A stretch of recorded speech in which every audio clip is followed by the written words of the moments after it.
Alma lamenikela ou salam alaikum ou klobe radio Bamako 24 de Kana ka bo Mali konana munu bi kan lame jamana fan fan jamana kononi jamana ko ka bela jele foni ka ko nyumandon aw sogole ba ka radio Mandila Bamako 24 mimbe na be kuna foni lateme aw bela jele to la jema dongodo abalma ke na udenga Abdoulaye Kwalife ka soro nyema ba ni ya suru beteli ka jeje sarila ale bi ka bara bela jele jete mine ka foni ka ko nyumandon faso kononi faso ko kan doere taw maka usigini ga kuna foni makono kuna foni daludo cheni ala israyenka kuna foni gere an sigile flekeneka ode kanga be bi kuna foni lo sotuma bi araba mina beni me nazara san kalo flo ambalada ka fo janvier kalo de bio kle muga ani ulovlande ka be bafla ani muga ni kile sama farafingalo menia sono e la sed laba e fo chokola rajaba makono ambalada ka fo bio kle tan ani saba e jate la san kalo worona do hejira san ba kile kemenani ani binani flasano dugo de bi ke alaka nye ka dama bakurumba fola bi kuna fonu fle kawladan ka fo tombaktu marabulo konana yoro mi ka do ka fo gundam ye wuli ke do ke baddo ye wuli ke do tani ke nye sangala kana tigla ma ko kena chiko nyela kuna funu nye foli kola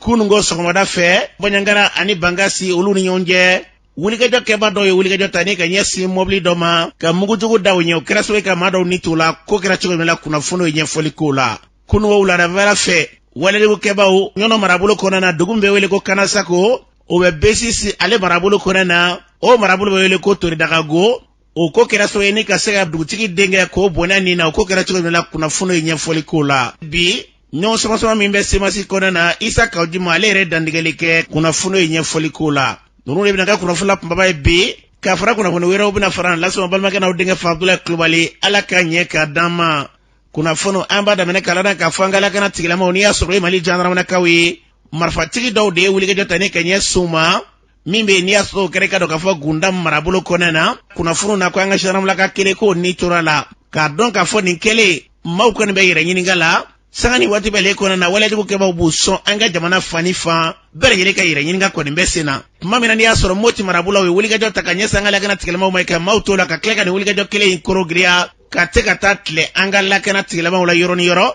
munde la nimbala kake ma chongo ni be ira nyini ngala ngakuma kulomoro tedera weni wili gajo minke kanya sangala kana tigilama uma na kera ka jana mkele ko bonani na tomok tuka ufe gunda mu yoro la okoni sefa ira ka fokola kana tigilama we fere kura usigi singa yoro ni berajele la miye ni sababu ye kasika wili gajo ta ka ko sini ka sadana ka ira ka foni ala sono man tino lugala bukari fini dongo ye fami yolu fe fazo de un la kanene wa obara mini yaso wi kalo kama kubo sama fuka sadana medugo de ke ya rabbi ala ku do wala jugo ke ba kalo de bila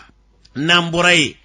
ambalana ka fo bi anga jamana kona na mi la kana bala kona biga waraka tafede kunungo nyono ndugu mbe na be wele ko kana sako marfati daw de taraye kunungo tlebendani yere masurna kasinga dote wala jugo ke ba jadi wala tigilama ko do kuni mobli woro abela gele sosole me marafala unana do kana sako dugu konana mamina no kuna fono sura dozo ka ko ni wula ku mbe nga udone ko fe kana sako kuye marafachi dugutigi de kumbora mu marafachi o kasarla ni na kata kiseka ga ma do soro no e numude o kera boy la ko jongi ya saga pretike dama ambal ma kedo be ni watina le boyreina ambal ma kebi mi ne bu bonyono ko kunu wo wula ravela fe ko jadi wala tikila ma do temana kata nyono ndugu mbe na bole ko kanasago ko utemana kata o yoro la ako kera chukudi nega kanye tani shiki kata sanga bisaba watu la jade wale tabo ye bengane wale takube kanasago segere kanasago ere alebe komini tori daga ko fe mobili woro abela jele marafa jugu kumbu usanfe nanga dozola kaw ye nyonsoro dozola kaw yo ulasigi o ya soro udona kanasago ere dugu kono nika marafa jugu nunu nika ujojo yoro fe ka marafa jugu nunu mine ubulo o wati nunu na dugutigi ale denge ko kabe bo ma dana jugu nunu ulu ye dugutigi denge nika bonani na marafa yere no ye bal perdi o tara demsen do soro dugu do be kanasago kerefe nu ubo wele ko boy numu dendo o tara ka segu segere lapital sola kunu wula da fe ni min kera dozo ga wulga da fe jari wala tigilama nu sera ka boy wa walma alni yore na ubendi jari wala tigilaba u bora o yu kunda koraya va ka ni ye dugu no ye kanasago koraya va yo yu kunda koraya va faga kata utaru yera ma wa walma u gena kata de dozo yere ma flafa jade wale tigilama nununa nga fema ke dozo la mashima bana mashima twala mamunu fara jade wala tigilama la ulu fure yera wa furo yera dozo fama dozo musoro ukoni yera ma musoro tekala kuna funu na yira la ka fɔ ko ni waati laban na ko surasu ka lakana tun bɛ marabolo in kɔnɔ kosɛbɛ a kɛra surasu ye wulikajɔ jumɛn kɛ ka ɲɛsin waleya ma kunungo bon jongo ala surasu ka wulikajɔ kɔni bɛ alibi maa ninnu ka kunnafoni dilaw fana bɛ an cɛma de sabu n'u ye sɔrɔsiw ka fiɲɛsuru dɔ olu bɛ kunnafoni cari u ma samedi tɛmɛnen yɛrɛ an kɔrɔ sɔrɔsiw taara ɛnutukura la ka taa lakana sabati yaasa malo minnu bɛ yen n'olu ma tigɛ olu tigɛ ka tila k'olu gosi sɔrɔsiw bɛ lamalama na yɛrɛ de u ka lamalama jɔlen tɛ nka i k'a dɔn sɔrɔsiw ka lamalama yɔrɔnin kelen tɛ u tɛ se k'u basigi yɔrɔ kelen la sabula u bɛ tourner yɔrɔw ni ɲɔgɔn cɛ kuma dɔ la n'u bɔra yɔrɔ min na i b'a sɔrɔ ko maa ninnu bɛ yen kuma dɔw tɛmɛnen n'u ko k'u bɛ segin u bɛ segin ka na waati min na u b'a fɔ ko u bɛ nin yɔrɔ in na yanni sɔrɔsiw ka se u b'a sɔrɔ u tɛmɛna nin waati in na mankan dalen don lakana sabatilen don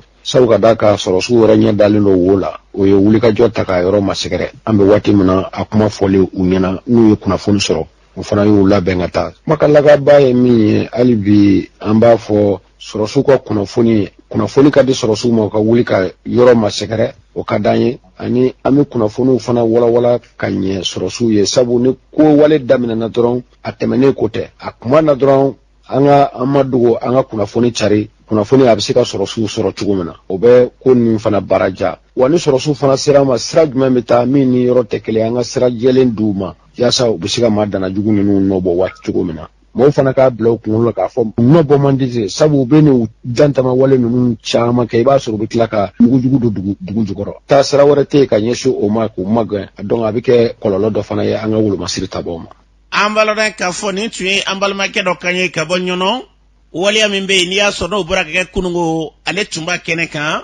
u y'a fɔ cogo min na bi an bɛ dugawu kɛ ala ka mara in kɛrɛnkɛrɛnnenya jamana in bɛɛ lajɛlen ka basigi don a kɔnɔ n'o tɛ sɔɔni an kamana bɛ gan an da don an bɛ ko yɔrɔ min na ne ka taa n ja ye nka kɛɲɛ di kɛɲɛ bɛ masa ramani kɔnɔ ala ka n ka jamana kɔlɔsuma n'an bɔra ye k'an kunda moti marabolo kan min ye ka dɔn k'a fɔ dɔgɔnɔw ka yɔrɔ e ka dɔn kunungo wulikajɔ kɛra ka se ka i ka dɔn k'a fɔ pɔn min bɛ yen n'i y'a sɔrɔ n'o bɛ wele ko paro ani sɔgɔbiya an balada k'a fɔ o yɔrɔ in na pɔn min bɛ yen saga ni waati bɛ ne kɔnɔ na tulo bɛ kɛ n'a ye kunungo waleyajugu kɛbaaw ye waleyajugu wɛrɛ kɛ a yɔrɔw la ye o kɔfɛ ka tila ka duguni fitinin dɔ ka tila k'o yɔrɔ fana ci sura yaasa ka pɛrɛtigɛ d'a ma o kɛ i ka dɔn k'a fɔ o mara in kɔnɔ na a ma ɲɛma dɔ b'an bolo nin waati na n'i y'a sɔrɔ o ye mara in maa ye adama karan bɛ don an ka lamɛn. Ne tɔgɔ ye Adama Karambe, ne ye premier vice-président de ka dɔgɔnɔw ka jɛkulu mun sigira kirisi ninnu kama a tɔgɔ ko Muguma Baginɛ sɔrɔ. Adama Karambe an ye kunnafoni sɔrɔ kunungo sɔgɔmada fɛ ko wulikajɔ kɛbaa dɔw ye waleyajugu dɔw ta ka ɲɛsin Bajangara mara ma ko fɔ a kɛra cogo ye ka mɔgɔ dɔw ni tɔ la a ko kɛra cogo di? A ko kɛra kunungo taratɔ sɔgɔma dɔgɔjɔ mobili a bɔra Bangasi a kun bɛ ka na Bajangara côté na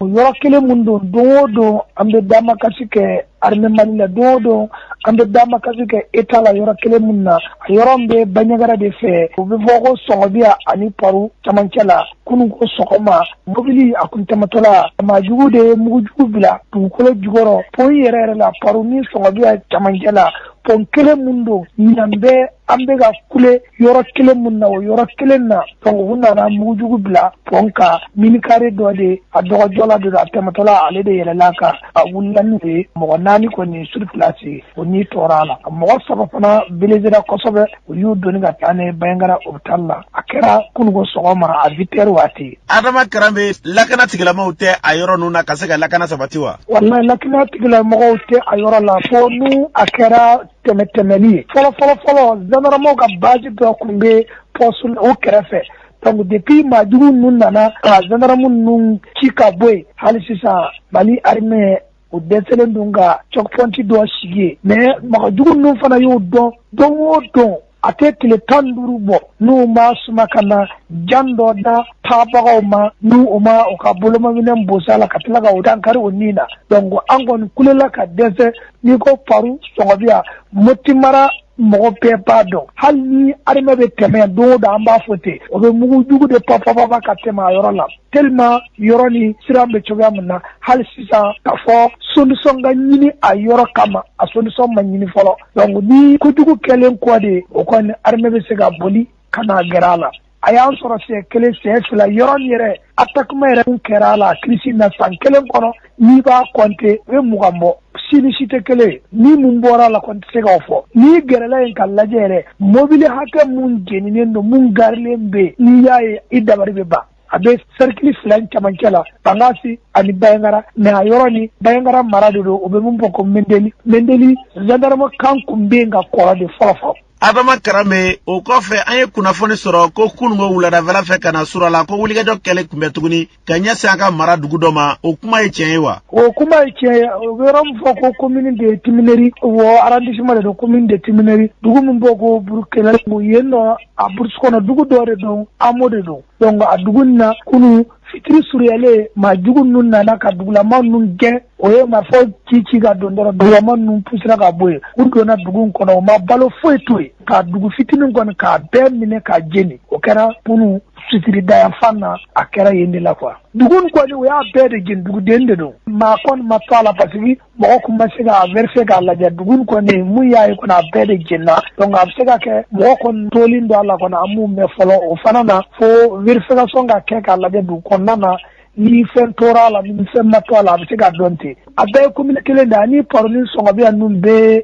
arrondissement kelen de a bɛɛ bɛ wɔ mara de kan donc u ye an kɔni b'a dɔn maa jugu ninnu o bɛ an bɛ ka signaler armée Mali fana na n'i y'a daminɛ Jalo fo ka na se Somadugu côté ninnu na Timineri commune kɔnɔ o bɛ tɛmɛ yɔrɔ o yɔrɔ bɛɛ b'a dɔn u bɛ yen yɛrɛ tant que ni minima kɛ ninnu na ka dankari k'u la Bayangara mara ou bien Bangasi an ka lafiya sɔrɔ a bɛ gɛlɛya a bila ye. An balɔden k'a fɔ nin tun ye Adama Karambe kan ye u y'a fɔ cogo min na fɛn fɛn kana ye Ala k'o sabati jamana in kɔnɔ n'an bɔra ye min ye ka dɔn k'a fɔ bi maaw bɛ taama na bɛɛ b'i ja ka waleyajugu kɛbaaw minnu bɛ n'i y'a sɔrɔ ye bɔsi tigilaw ye walima tacaw o de cayalen bɛ bi kunungo min ye ka dɔn k'a fɔ Bako Jikɔrɔ di Aseyi o cɛ dɔ n'i y'a sɔrɔ Abubakar Bayiga ye ale bɔra ka taa dɔ ka so wari minɛ wari in ye $1,000,000 de ye ka na somanchɛpu la min bɛ n'i y'a sɔrɔ u filɛ radio oxygène kɛrɛfɛ Yirimajɔ ka na somanchɛpu la ka sɔrɔ ka na i ka dɔn k'a fɔ a ka moto jɔ sagi b'a la da la k'a bɛ don da ma min ye baara minnu bɛ n'i y'a sɔrɔ n'o ye branchement ye a bɛna kuma o baarakɛyɔrɔ maaw fɛ ka moto jɔ da ma ni ka don so kɔnɔ ka bɔ a y'a sɔrɔ u ye sagi tacaw maaw tɛmɛna ni sagi ye $1,000,000 de b'a kɔnɔ walita an y'a ye kunungo kuma min ne nin kɛra hakili bɛ ni kana tiɲɛ an ye ɲininkali ta ne ka ɲɛ san ma an ka kumaw bɛɛ kɔfɛ a nɛgɛnɛgɛ ne ye k'a dɔn k'a fɔ Abubakar Mayiga i yɛrɛ ɲɛfɔ n ye. Ne tɔgɔ Bubakar Mayiga ne bɛ bɔ Bako Jikɔrɔ Nase la n bɛ baara kɛ API de la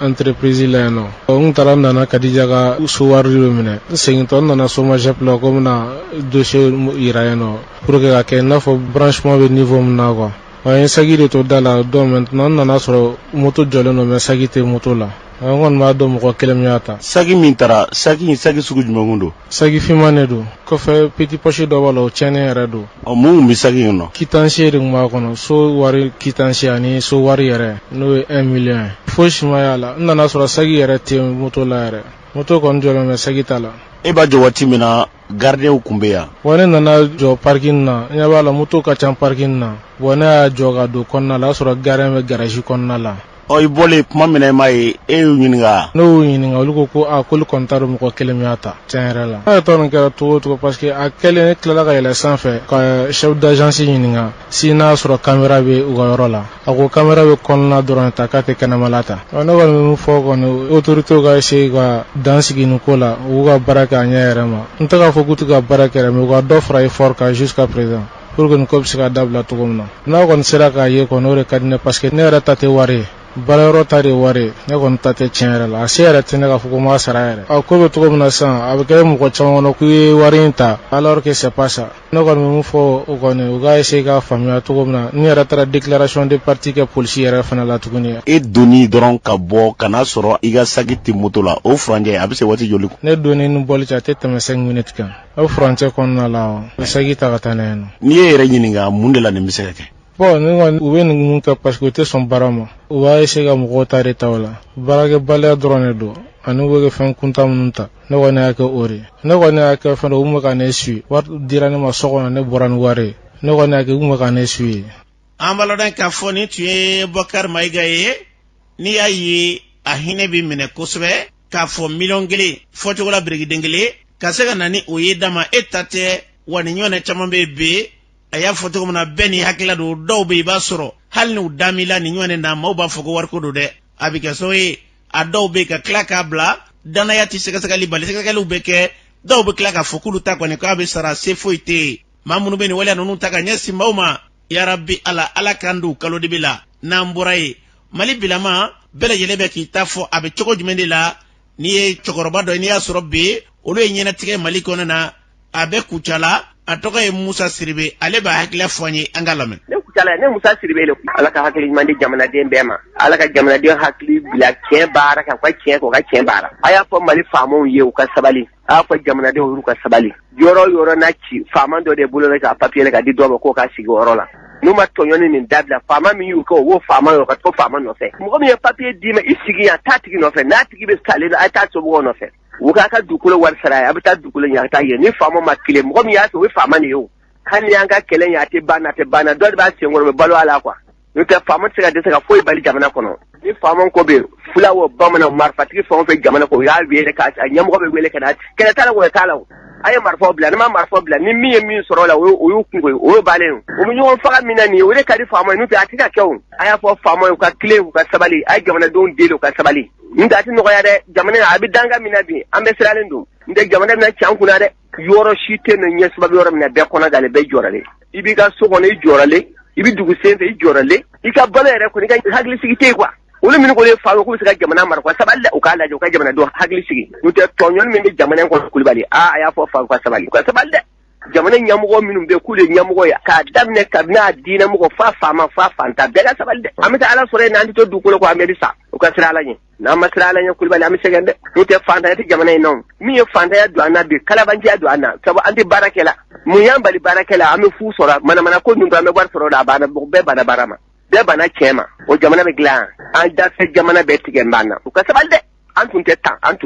an dafɛ jamana bɛɛ tun bɛ malo ma bɛɛ bɛ siran ɲɛ bɛɛ tigɛra an na bi bɛɛ tigɛra an na ne denkɛ dɔ taara jamana dɔ la u y'a bila ka taa yen dɔgɔtɔrɔ a bɛ Bamako yen u ye bɛɛ ka passeport minɛ k'i bila ka taa jatigɛ la a selen ale ka passeport k'a ye k'a ka taa si gare la ko maliyɛn don ko maliyɛn man ɲi a bɛ dɔgɔtɔrɔsoba dɔ la yen a bɛ yen o médecin chef don ko maliyɛn don ko maliyɛn man ɲi o ye jamana jɔta ye n ko danaya de bɛ na ni fɛn bɛɛ ye ni daniya bɔra aw kan ka ban foyi t'aw la bilen aw tiɲɛna quoi daniya t'aw ka tiɲɛna quoi han Kulibali ala k'an tanga Kulibali walayi jamana in dusukasi de y'a to n tɛ k'i wele yɛrɛ n tɛ i kanu bɛ n dusukun na don o don n b'i lamɛn. a valɔrɔ k'a fɔ nin tun ye ka dɔ k'a fɔ Musa Siribe kan ye cɛkɔrɔba dɔ kucala wa diinɛna ma ban su ni tile ka dɔ k'a fɔ k'olu kɔni dusu kasilen bɛ bi n'an ka jamana de ye su ni tile an bɛ dugawu de kɛ maa min ka wulunin m'an da sira min na n'an ka filɛmaw fɛ e tɛ si se kuma na ala ka hakili ɲuman d'a ma n'an bɔra ye an b'a ladɔn k'a fɔ bi an ka jamana furancɛla fanga min b'an ka jamana kunna bi baaraw kɛcogo bɛ cogo di dɔw b'a fɔ ko baara kɔni k'a kɛcogo k'o ka ɲi kosɛbɛ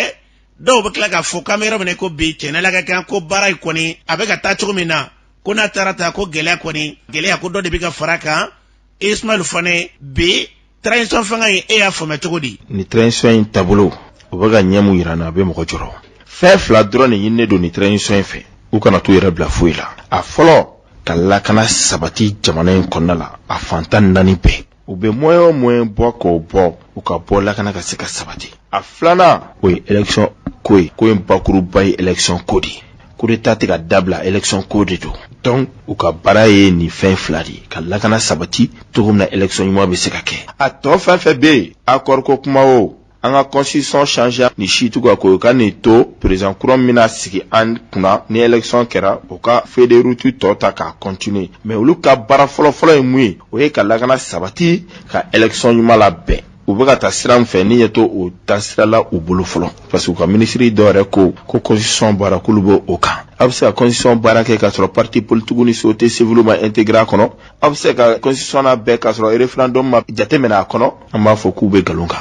u ka bɛɛ wele ka sigi nin tɛ kɛ i n'a fɔ u ye denni kɛ cogo min na k'a dabiri ka taa mɔgɔw fara ɲɔgɔn kan ka wari ni fɛnw ni primes ta k'a d'u ma ka tila ka bunu yɛrɛ hakilinata ye k'o di dɛ dialogue national kɛra cogo min na nin tɛ kɛ ten dɛ an b'a f'u ye k'u ɲɛsin baara yɛrɛ ma gouvernement min sigilen filɛ nin u ka fɛɛrɛ kɛ février ministre bɛ ministre la u k'u ci ka bɔ u place la u t'u place mérité a baara dɔnniya t'u la a compétence t'u la an dun bɛ yɔrɔ min na sisan transition in mana ka échouer k'u ɲɛsin baara ma u ka kɔfila jɛgɛya dabila. I ka kuma la ko ministre dɔw bɛ yen k'olu kan ka bɔ u jɔyɔrɔ la misaliya la joni joni. Ne tɛ taa yɔrɔ jan nin ko la o. Ni ye ministre ta k'a lajɛ Wage réconciliation tɛ Wage ka yɔrɔ ye. A dɔnniya t'a la, a compétence t'a la. Jamana ko de don. U k'a lajɛ militaire de don. A bɛ se ka place wɛrɛ mun ta u ka o ɲini k'o d'a ma. Mais fɛn min ye réconciliation ka niveau u ka Wage bɔ a kɔnɔ farabugu ko filɛ nin ye. Dugu firi ko filɛ nin ye. Comme u yɛrɛ ko jihadu tɛ ko jamanadenw yɛrɛ dama de bɛ ɲɔgɔn na. Problème communautaire. Ne bolo k'a fɔ ni compétence bɛ yen farabugu kɛlɛ tun mana ka se nin ma dugu firi tun mana ka se nin ma ale yɛrɛ ye mɔgɔ minnu ta k'u gɛrɛ yɛrɛ la ka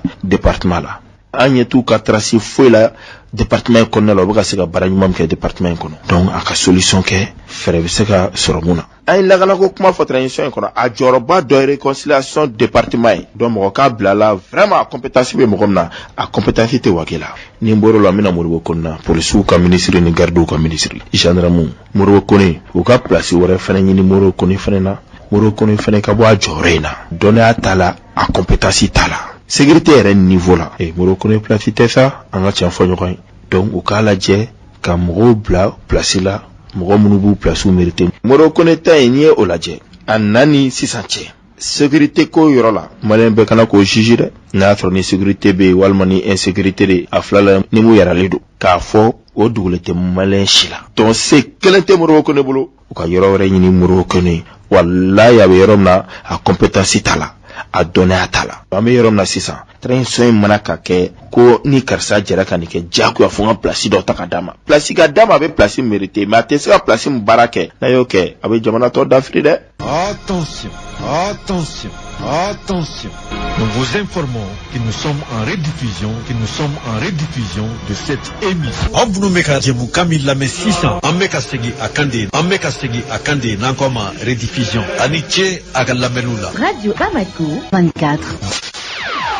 Ambaloran kafoni tu Ismail Fane Kanye. Tienela ke kanga jamana kono mimi semina no blalola adobe do la nya fonyena gele kono ti doko la fiew. Afora to mina kaningele abano nunda mene bi katlaka siga fo wali abaw ko kesura silakawe tiendo do ba fote sura silakaw e ka do chamambe ba fo ko mali mogo be sura silakaw de la marakono o e tien alnia sura foto de famba bo fo anjite wa hakla ko ni ka fo ko muna ubike ambe ba fe sura su ko sweke nan la kana ne amarali do anda molu de la nga o chefari fanfambe o bela jele be bureau kono bi kasoro u togo don ni muye o ye ka wuli ka jɔ de kɛ ka taa kɛlɛ kɛ n'u yera kɛnɛw kɛnɛ ka u cɛkɛlen ka fisa ni cɛ dɔw kɛmɛ ye n'a fɔra bi k'o kelen kelen sigilen bɛ olu de bɛ bureau kɔnɛ na o kuma min bi fɔ e ka dɔ maa caman bɛ o ti da o jo la k'o sɔrɔ k'o ɲɛ tɛ dɔwɛrɛ la surasilakaw walima u ka hɛrɛ dɔ an bɛ fɛn min fɔ an ta ti jɔrɔ ye mali bɛ taa ɲɛfɛ sira o sira fɛ o kɔrɔfɔ kɔni an da ti don bara kɔnɔ o la yɔrɔ si kelen na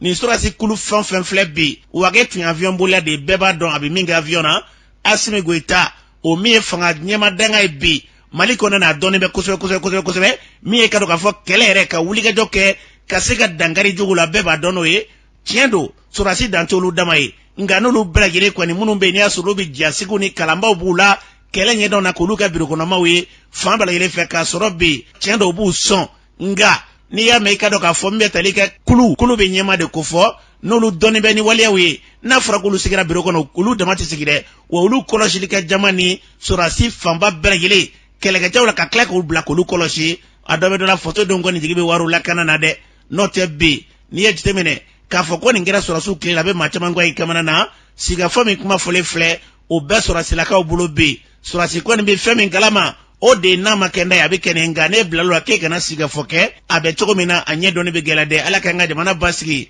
n'an bɔra yen an b'a lɔn k'a fɔ bi min ye ka dɔn k'a fɔ semasi kɔnɔna na kumaw ka ca Isa Kawudim semasi kun farala ɲɔgɔn kan k'a fɔ k'olu t'a lakodɔn u ka coordinateur ye bilen Isa Kawudim ye ɲɛfɔli kɛ kunnafonilaw ɲɛkɔrɔ ko ni Mahamud Diko y'o fɔ don o don ale bɛ bɔ a jɔyɔrɔ nka n'o tɛ ko tiɲɛ don ninnu ye kuma min fɔ k'u y'u hakilila de fɔ an ka Isa Kawudim lamɛn. Ne bolo bɛɛ ka hakɛ b'i bolo démocratie la min ka di ye k'o fɔ nka hakɛ tɛ maa si bolo ka sariya sɔsɔ ne hakili la tɔn yɛrɛ sariya ye ka tɛmɛ tɔn sariya sira fɛ tɔn sariya ye k'a fɔ san 5 kɔnɔ ne yamaruyalen don ka tɔn in ye kuma minnu fɔ k'a kɛ jamana fan bɛɛ n'o san 5 dafara ne ka mandat bɛ ban o mandat bɛ ban ni mun ye conseil national de bɛ na ka na coordinateur sigi ka tila ka bureau exécutif élu o bɛ kɛ ni région cercle olu de bɛ mandat di hali commune t'a la district de commune représenté. Commune bébé fragnon a dit bureau ay Bamako bureau district ma sigi folo. Donc on est en phase seulement de structuration. Oh, moi mon bega kuma ne de tara aussi. Commune 6 présent ne de tara kata bureau sigi. Commune 5 ne de tara aussi. Commune 4 ne de tara aussi. Commune 3 ne de tara aussi. Commune 2 ne de tara aussi. Commune 1 ne de tara aussi. 4 ne de tara aussi. Kalabankoro ne de tara aussi. Segu ne de tara aussi. Kuchala ne de tara aussi. Buguli ne de tara aussi. Kayi ne de tara aussi. Kenyaba ne de tara aussi. Kafo nyemo mo blagata ne de tara nimbesi. Ala barkala. Oh, sugubaw ani suguto ne do besi. Mais ne bolo ni mo dalen nu yera la. Ko jama de buko. Ko jama infana bebe diko de ko. E kuma ka gɛlɛn a ka nɔgɔ a ka gɛlɛn min ye n'i t'a fɛ ka taa tiɲɛ fɛ a ka nɔgɔ min n'i bɛ ka taa tiɲɛ fɛ an ko Diko ka vision Diko anw ye semence présent ye o kuma coordinateur bɛ min na komi y'a fɔ cogo min anw fɛ ko tɛ ni Diko ko ka tiɲɛ yɛrɛ la bɛɛ k'a mɛn k'a fɔ nji min bɛ ka semence mara cogo min ne fɛ ko tɛ walahi bi tile in tɔ bɛɛ n b'a fɔ n bɛ jama wele n'o ye bureau exécutif k'a fɔ bon Diko ka danaya tɛ ne kan semence fila ye taa n'a ye mais Diko m'o fɔ donc ni ne y'o kɛ a bɛ ne Diko janfa parce que ne de wulila ka s'a ma k'a fɔ n b'a fɛ ka politique fɛrɛ kɛ ka hakilila lafasa se ka fara ka bɔ ɲɔgɔn na parce que anw de ko k'a ka vision donc ni a ka vision tɛ tugun ça n'a plus de raison en tout cas de mon point de vue donc ne ka légitimité ye fɛn saba ye ka semence waleya hakilila la ni k'a sigi sen kan o tɛ sɔsɔ jamana yɛrɛ ye b'o reconnu sɛbɛn kɔnɔ n bɛ baara min na n ye min fɔ mɔgɔ tɛ se k'i bolo kɔrɔta min ye nin kɛ sabanan ye min ye c'est moral anw de sera imam ma k'a fɔ an b'a fɛ ko dɔ ni faamuya min b'i la k'o baara de kɛ politique sira fɛ n'a yɛrɛ nana fɔ a kɛcogo in tɛ ne ka vision ye e kuma ma ban donc défi ko tɛ o ko in ye hɔrɔnya ko de ye ni imam Diko yɛrɛ ko ji min bɛ ka semence mara cogo min diɲɛ bɛɛ ɲɛna parce que n bɛna misaliya kelen fɔ aw ye imam Diko y'a fɔ télévision nationale la tuma min n'u y'a ɲininka ko yala ko semence bɛna taa élection na a ko allez poser cette question au coordinateur général an balodan k'a fɔ ni tun ye Isa Kawudimu Kane ye ni ye bologurunga durule jibata sola fa fila de fɔlen bɛ den la ala ka tile ɲuman d'a ma jamana in fɛn fɛn basigi a kɔnɔ la ala k'o sabati n'an bɔra ye min ye i ka dɔn k'a fɔ yɔrɔ somarabolo ye dugu min bɛ yen n'i y'a sɔnna bɛ wele ko bura wulikajɔ kɛra ka ɲɛsin janvier kalo tile 19 sufɛla fɛ ni ka dugu jɛ janvier kalo tile 20 yɛrɛ de la u ka dɔgɔtɔrɔ ɲɛma dɔ n'i y'a sɔrɔ bɛ tali kɛ Dr Male ka wulikajɔ kɛ ka taa bɔnɛ ani na ka taa marifa ci ala ka ni kɛnɛ karaba o kɛra so ye min ye ka dɔn k'a fɔ kɛnɛ tigilamaw ye wulikajɔ kɛ kunungo Mali fan bɛɛ lajɛlen fɛ k'u ka dusuma kasa yira taamaw kɛra kɔnɔna na o sen fɛ min ye yorosokaw fɛ ye taama in kɛra ye Ali Haidara tun bɛ kɛnɛ kan e ka dɔn yɛrɛso dɔgɔtɔrɔw bɛ na fɛn min kan o kɛra gafe ka taa u kala u ka marsi n'o ye taama ye o kɛnɛ kan Abakar Bacili tun bɛ ɲɛfɛ ale ye déclaration in kala a ye kuma min fɔ a sen fɛ ani taamadenw an k'u lamɛn. Trop c'est trop! Trop c'est trop! Trop c'est trop! Trop c'est trop! Non à l'assassinat des agents de santé! Trop c'est trop! Non à l'assassinat des agents de santé! Trop c'est trop! Taama kɔnɔna na sɛbɛn gafe dɔ labɛnna ayiwa jɛkulu fɛ sabu an ye kulu de ye kulu kɔnɔ bɛɛ b'i bɛɛ jɔyɔrɔ ka bon kɛnɛ in kɔnɔ an ka baara sira kan bɛɛ jɔyɔrɔ ka bon sabu an ye ɲɔgɔn gese ani ɲɔgɔn falen de ayiwa o jɛkulu minnu farala ɲɔgɔn kan n'o ye adamadenya taacogo ɲuman ye action sociale muso den du o ka yiriwa o cakɛda baarakɛlaw ayiwa ani jɛkulu min bɛ yen n'o ye dɔgɔtɔrɔw ka jɛkulu ye yoroso cercle kɔnɔna na olu de farala ɲɔgɔn kan ɲinɛma kɛ mɔgɔ si kɔ sabu an kelen tɛ ka nin gafe in labɛn faso mara sira kan ɲɛmaa min bɛ yan n'o ye commandant ye tubabu b'a fɔ préfet n'o y'a fɔ cogo dɔ ye ayiwa ka gafe in si a ma jamana yɛrɛ kɛcogo kama sabu a fɔra k'a fɔ an bɛ état d'urgence de la wa anw ye sariyalamɔgɔw de ye an bɛ baara kɛ ni sariya an tɛ baara k'an kun fɛ ni sariya ko a ka kɛ ten tiɲɛ don dekun b'an kan dimi b'an kan ayiwa an b'o bato an bɛ taa o sira kan sabu jamana o jamana ni sariya ma bato a bɛ kɛ mun bɛ se mun na foyi t'o kɔ tiɲɛni kɔ ayiwa a ɲinina a cogoya kama an ka nin gafe an ka taama kɛ ka na gafe kalan o kɔfɛ ciden dɔw bɛ ci ayiwa ka taa gafe di commandant ma ani commandant yɛrɛ jɔyɔrɔ ye mun ye nin ko la a ka jɔyɔrɔ fa a kɔnɔ kuma filɛ nin ye ko nin taama in sen fɛ an bɛ na ayiwa an ka dusukasi jira commandant na ka d'a kan adamadenw degunnen don an ka mara kɔnɔ ka da ayiwa dusukasi mɔgɔw ni jatigɛ mɔgɔw kan don o don bɛɛ de jatigɛlen don a kɛmɛ cogoya la yɔrɔ dɔ yɛrɛ bɛ yen mɔgɔw tɛ ka sɔn ka taa ye walima u bɛ siran ka taa ye baarakɛlaw bɛ ka siran o kama an ye taama in de kɛ baarakɛlaw ni jama yɛrɛ degunnen don an ka jamana kɔnɔ kɛrɛnkɛrɛnnenya Sikaso mara o kɔfɛ yoroso mara kɔnɔna na taama in bɛ tali kɛ dusukasiko mun ye an sɔrɔ dekun mun ye an sɔrɔ sabu an baaraɲɔgɔn an teri ye an baden n'o ye Dr Yusuf Mali ayiwa damatɛmɛ wale kɛbagaw u taara dangara ni la san 2021 o janvier kalo tile 19 su 20 janvier su ayiwa ka dugu jɛ 20 janvier donna san'o cɛ septembre kalo o tile 19 a kɛra jumadonya dɔ de fɛ sɔgɔma an ka ambulance a yɛlɛla bɔmu de kan an ka dɔgɔtɔrɔ denmisɛnnin dɔ a ni tora la ka fara banabaatɔ ni a somɔgɔw kan o la an b'a ɲini yɔrɔso fanga ka lasigiden min bi yan n'o ye commandant ye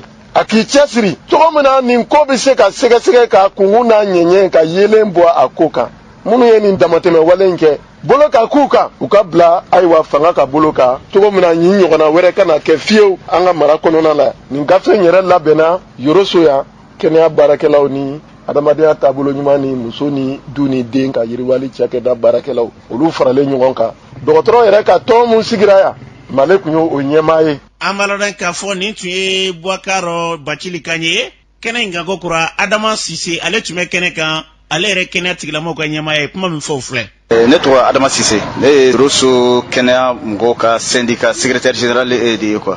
tama in kun tɛ dɔwɛrɛ ye parce que an baarakɛ ɲɔgɔn dɔ bɛ an balima dɔ don ale de bɔnɛna nin na bura parce que dɔ taara ka taa dankara a nin na ni kalo tile 19 ka dugu jɛ 20 janvier la ka taa Bagaba ka mugu ci a la k'a bɔnɛ a nin na sɔrɔ a bɔtɔ da baara yɛrɛ la an bɛ min ɲini ɲɛmɔgɔw fɛ ka taa an ka préfet la fɔlɔ ka taa bila ministre de la sécurité de l'intérieur la vraiment k'i ka fɛn bɛɛ kɛ pour que mɔgɔ min ye nin wale jugu nin kɛ a tigi ka se ka minɛ k'a ni min ka kan o ka kɛ k'a bila fanga bolo kan donc maintenant pour que nin wale ɲɔgɔn kana kɛ parce que ni ko in mɛnɛ bɛ sen na an ka denmisɛnnin dɔ bɔnɛna nin na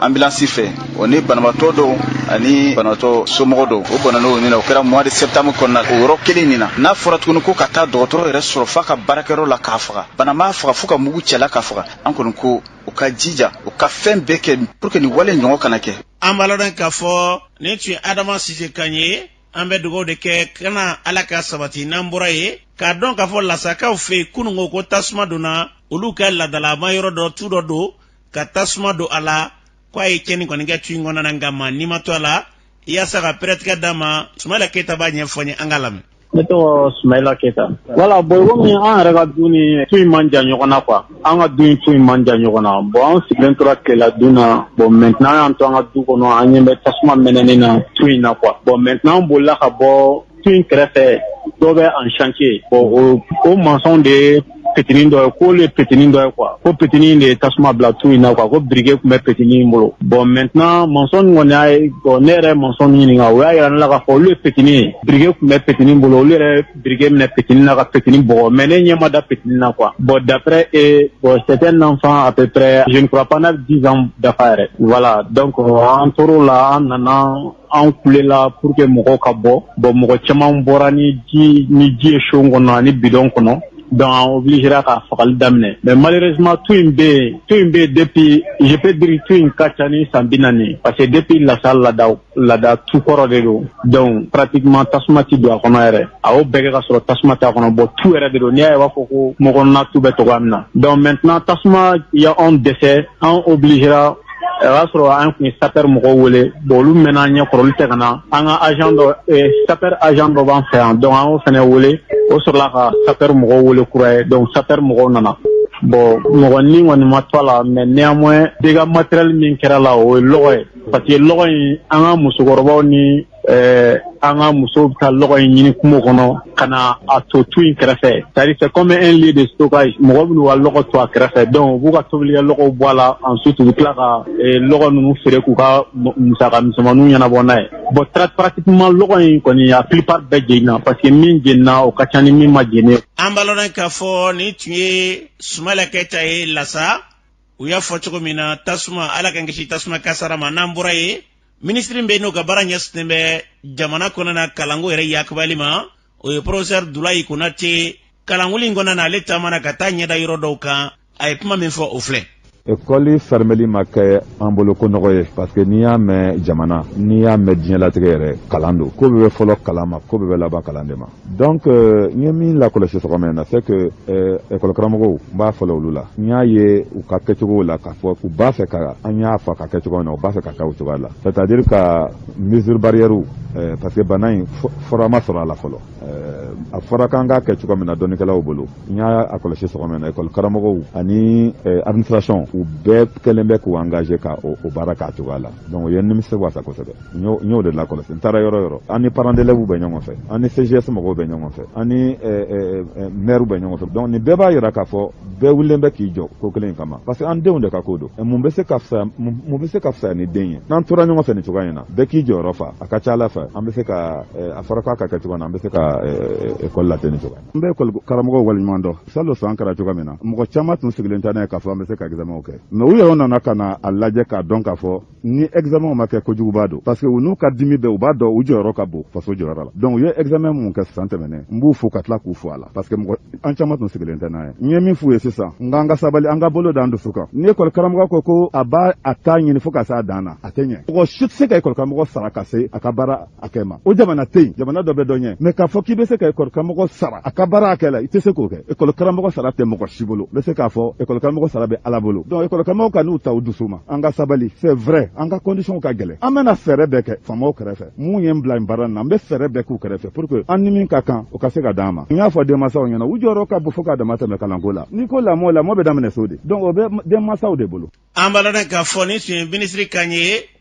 professeur Dulayi Konate a y'a fɔ cogo min na min ye ka dɔn k'a fɔ min ni sogo nɔfɛ tɛ min ye a misidenni kana jɔn berekuna langolo kana to n'o kɛra jamanajɔ a baara bɛ sigi sen kan Ala ka kɛ ten n'an bɔra ye jamana kɔkan na an bɛ taa ye Siri Kulubali mun b'i bolo bi. an karamɔgɔ an bɛ taa Côte d'Ivoire jamana kɔnɔna na wasaden kalanda kɔni kan ka kɛ marisi kalo tile 6 natɔ PDCI parti politique tɔn olu kɔni ka maa 100 sigiyɔrɔma caman kɔni ye cɛbɔ ye a ko senfɛ wasabulon yɛrɛ kɔnɔna na maa hakɛya min kan ka sigi wasabulon kɔnɔna u bɛ taa maa 250 bɔ ɲɔgɔn la olu de bɛ ka ɲini ka don wasabulon kɔnɔna na kalata nin yɛrɛ kan ka kɛ marabolo min na a bɛ se marabolo 250 bɔ ɲɔgɔn ma ari kuna beji ale ka parti politique tɔn ka fara a jɛɲɔgɔn parti politique tɔn n'o ye Laurent Gbagbo ka fanga ɲini tɔnw ye olu kɔni ka yetaw bɛnbɛn kelen ma marabolo dɔw la a kɔni b'a yira k'a fɔ ko a ko kɔni olu na taa disi da ɲɔgɔn na marabolo dɔw la n'an bɔra a bɛ taa Congo Brazzaville jamana kɔnɔna na jamana ɲamakalata kɔni kan ka kɛ yen nɔ fɛnɛ marisi kalo tile 21 san 2021 natɔ la Denis Sassou Nguesso n'ale sibi san 77 bɔ ɲɔgɔn la n'a yɛrɛ ye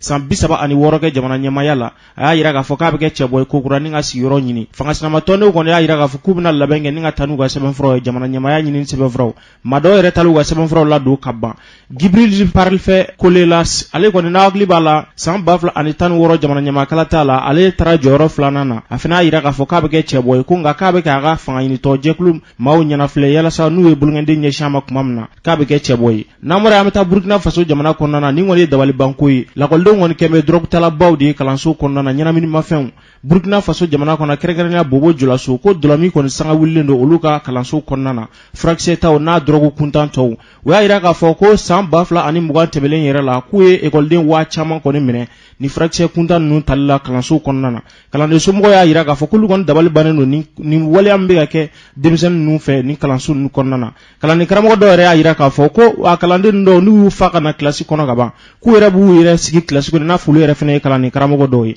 n'an bɔra an bɛ taa Misira jamana Egypte kɔnɔna na karido olu kɔni y'u ka coronavirus bana furakɛli daminɛ u y'a yira k'a fɔ k'olu kɔni b'a daminɛ dɔgɔtɔrɔkaw la fɔlɔ Chine coronavirus bana fura min bɛ yen nɔ n'a wele Sinopharm Misira jamana kɔni bɛ kɛ o gɛn u ka dɔgɔtɔrɔkaw la nin waati in na yaasa u bɛ se ka kisi coronavirus bana ma u y'a yira k'a fɔ ko n'i y'a ye k'olu y'a daminɛ dɔgɔtɔrɔkaw la ko ni coronavirus bana ye banabagatɔ kɔni minɛ k'a bɛ tile dɔgɔtɔrɔkaw de ma k'u b'olu de furakɛ fɔlɔ n'u tilal'o la k'olu bɛ ɲɛsin maakɔrɔbaw de ma wali kelen n'a ye maa minnu sɔrɔ ko u bɛ ɲɛsin olu ma ko ka sɔrɔ ka se maa tɔw ma an karamɔgɔ min sɔrɔ kɔfɛ kunnafoni dɔ de tun ye nin an bɛ dugawu kɛ yarabi Ala bana in bɛ ka fɔ cogo min na yarabi Ala k'an kisi bana in ma diɲɛ bɛɛ lajɛlen kɔnɔna na ka bana in k'a ban pewu nin de bɛ dan sigi kunnafoni la bi min lasɔrɔ balimakɛ n'aw denkɛ fɛ Abdoulaye Kulubali ka foli ni tani ka ɲɛ san bɛɛ lajɛlen ma minnu bɛ k'an lamɛn jamana kɔnɔ ni jamana kɔ kan aw ni cɛ ka tulomajɔ la ka to bɛ nin kan a k'an bɛn don wɛrɛ nin kɛnɛ kelen in kan